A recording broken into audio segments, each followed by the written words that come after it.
श्री गुरुचरित्र कथासार अध्याय 3 अंबरीशांची कथा। या अध्यायाचे नित्य वाचन अथवा श्रवण केल्यास सद्ग्रंथांच्या श्रवणाची गोडी लागेल व संकटात रक्षण होईल। अध्यायाला सुरुवात करूया। श्री गणेशाय नमः। सिद्ध योगांच्या मुखातून गुरुमहिमा श्रवण केल्याने नामधारकांना अतिशय प्रसन्न वाटले। ते म्हणाले, सिद्ध मुनिराज, तुमचा जय जयकार असो। तुम्ही माझ्या मनातील संशयाचे निवारण केलेत। आज तुमच्यामुळेच मला सर्वस्वाचा लाभ झाला। मी परमतत्वाशी जोडला गेलो। तुम्ही मला उद्धाराचा मार्गच दाखवून दिलात। आता एकच कृपा करा, तुम्ही कुठे राहता, कुठे भोजन करता याविषयी काही सांगा। मी आपला दास होऊ इच्छितो। सिद्धांनी त्यांना प्रेमाने आलिंगन दिले व म्हणाले, ज्या ज्या स्थानी श्री गुरु राहत होते तिथे मी वास करतो। गुरुस्मरण हाच माझा आहार आहे। मग त्यांनी त्यांना श्री गुरुचरित्र ग्रंथ दाखवला व म्हणाले, या पुस्तकात श्री गुरूंचे अगाध महात्म्य सांगितले आहे।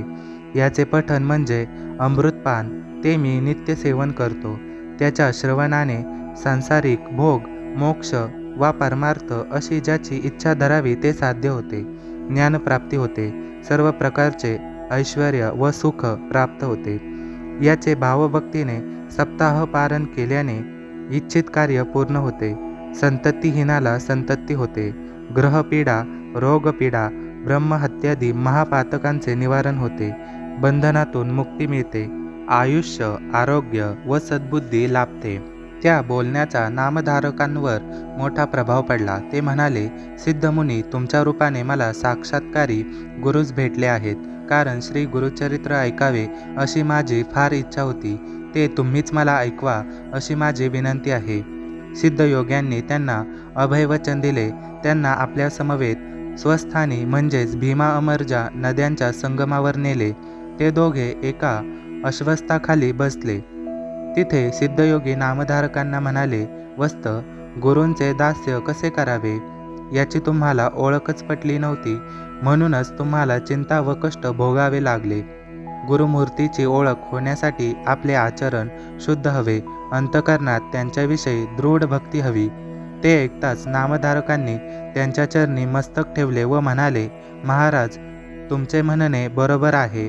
अज्ञानाच्या अंधारात चाचपडणाऱ्या मला श्री गुरूंची ओळख कशी पटणार? मी संसार सागरात बुडालो आहे। काम क्रोधादी जलचरांनी वेढलो आहे। तुम्ही मला ज्ञान नौकेत बसवा आणि कृपेचा वारा घालून सुखरूप पैलतीरी न्या। त्या करुणा वचनांनी सिद्धांना दया आली। त्यांनी त्यांना आश्वासन दिले व म्हणाले, वस्त, चिंता करू नका, तुमचे संकट मी दूर करीन। ज्यांच्या मनात दृढ भाव नाही ते अविद्येच्या मायेने वेढून दुःख भोगतात। ते भोगताना गुरूंना दूषणे देतात। श्री गुरु आपल्याला काय देणार असा तुमच्याही मनात संशय आहे, म्हणूनच हे कष्ट व दैन्य आले। तो संशय समूळ काढून टाका। श्री गुरु म्हणजे कृपेचे सागर। ते तुमची कधीच उपेक्षा करणार नाहीत। ते महादानशूर आहेत। पाऊस तर सर्वत्र पडतो, पण पाणी सखल बागेतच साचते, उथळ जागेत साचत नाही।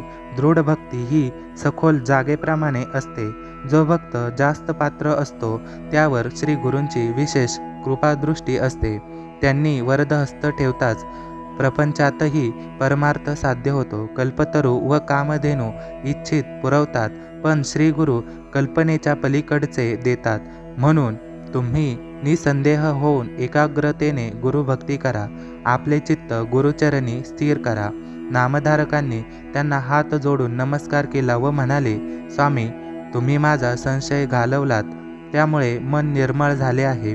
आता श्री गुरूंचे चरित्र ऐकवा। सिद्धयोगी म्हणाले, नामधारक, तुम्ही आजपर्यंत जी काही गुरुसेवा केली आहे ती आज फळास आली आहे। कारण मी पृथ्वीवर सर्वत्र संचार करत असलो तरी मला गुरुचरित्र ऐकवा असे अद्यापि कोणीही म्हणाले नाही। तुम्हाला मात्र ती सद्बुद्धी झाली, म्हणून तुम्ही खरोखरच श्रद्धावंत आहात, जिज्ञासू आहात। ज्याला इहपर कल्याणाची इच्छा आहे त्यालाच ही चरित्रकथा गोड लागते। या ग्रंथाच्या श्रवणाने तुम्हाला चारही पुरुषार्थ साध्य होतील असा माझा आशीर्वाद आहे। कलियुगात तीनही देव मनुष्यरूपाने अवतार घेऊन आले. तेच गुरु होत. भूमिभार उतरवून भक्ताचा उद्धार करण्यासाठी ते सर्वत्र संचार करतात. आदिवस्तू म्हणजे ब्रह्म प्रपंचामध्ये 3 गुणांना अनुसरून त्याच्या 3 मूर्ती झाल्या. त्यामध्ये ब्रह्मा हे रजोगुणी, विष्णू हे सत्वगुणी तर रुद्र हे तमोगुणी आहेत. आपल्या स्वभावधर्माने पहिले सृष्टीची निर्मिती करतात, दुसरे तिचे पोषण करतात व तिसरे तिचा संहार करतात. ते भिन्न वाटत असले तरी भिन्न नाहीत. सृष्टीचक्र अव्याहत चालवणे हेच त्यांचे प्रमुख कार्य आहे. कारण सृष्टीची उत्पत्ती, स्थिती, लय हीच सनातन परब्रह्माची शाश्वत लीला आहे. असो, हे तीनही देव कारणपरत्वे अवतार घेऊन पृथ्वीचा भारही उतरवतात. पुराणामध्ये याविषयीचे अनेक दाखले आहेत. अंबरीष नावाचे एक ब्राह्मण होते. ते एकादशी व्रत करायचे. त्यांच्यासाठी भगवान विष्णूंना अवतार घ्यावे लागले. ती कथा अशी आहे. एकादशीचे व्रत करणारे अंबरीष सर्व काळ हरिचिंतनात मग्न असतात.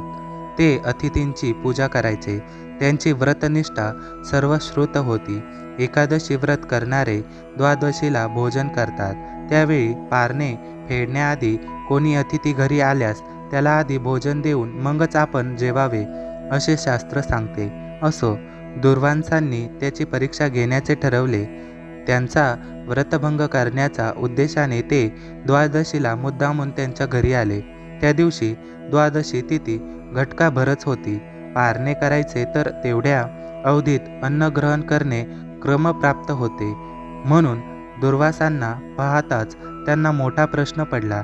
ते नेमक्या वेळी आलेले होते, तरीही अंबरीषांनी त्यांचे स्वागत केले, त्यांची पूजा केली. जेवणापूर्वी दुर्वास ऋषी स्नान आणि देवताचरणादी नित्य अनुष्ठानासाठी नदीवर जाण्यास निघाले. त्यावेळी अंबरीषांनी आपली अडचण सांगून त्यांना लवकर येण्याची प्रार्थना केली, पण ते लवकर आलेच नाहीत. शेवटी व्रतभंग होऊ नये म्हणून त्यांनी नुसते तीर्थ घेऊन पारणे केले. त्यानंतर दुर्वासासाठी उत्तम पक्वानाचे भोजन तयार करून ते त्यांची वाट पाहू लागले. काही वेळाने त्यांचे आगमन झाले. अंबरीषांकडे पाहून ते म्हणाले, तुम्ही अतिथीशिवाय भोजन केलेत, या प्रमादाबद्दल मी तुम्हाला शापच देतो. ते ऐकून ते घाबरले. काकुळतीने श्रीहरींची धावा करू लागले. तो संतप्त दुर्वासांच्या मुखातून शापवाणी निघाली, माझ्या आधी भोजन करून तुम्ही माझा जो अपमान केला आहे त्याबद्दल तुम्हाला सर्व योनीत जन्म घ्यावे लागतील. ते ऐकून अंबरीषांच्या डोळ्यात पाणी आले. तेव्हा निज भक्तांचा कैवार घेण्यासाठी भगवान विष्णू तिथे प्रकट झाले. ते दुर्वासांना म्हणाले, ऋषीवर्य, तुम्ही अंबरीषांना शाप दिलेला असलात तरी मी त्यांचे रक्षण करणार आहे. त्यांचा शाप मी भोगीन. दुर्वास हे ईश्वराचा अवतार, महाज्ञानी, क्रोधाने उपकार करणारे. भूलोकी युगानुयुगे तपश्चर्या केली तरी हरिचरण दिसत नाहीत, पण या शापाच्या निमित्ताने हे लक्ष्मी सहित अवतार घेतील आणि दुर्जनांना शासन करून भक्तांचा उद्धार करतील. असा विचार करून ते भगवंतांना म्हणाले, श्रीहरी, तुम्ही विश्वात्मा आहात.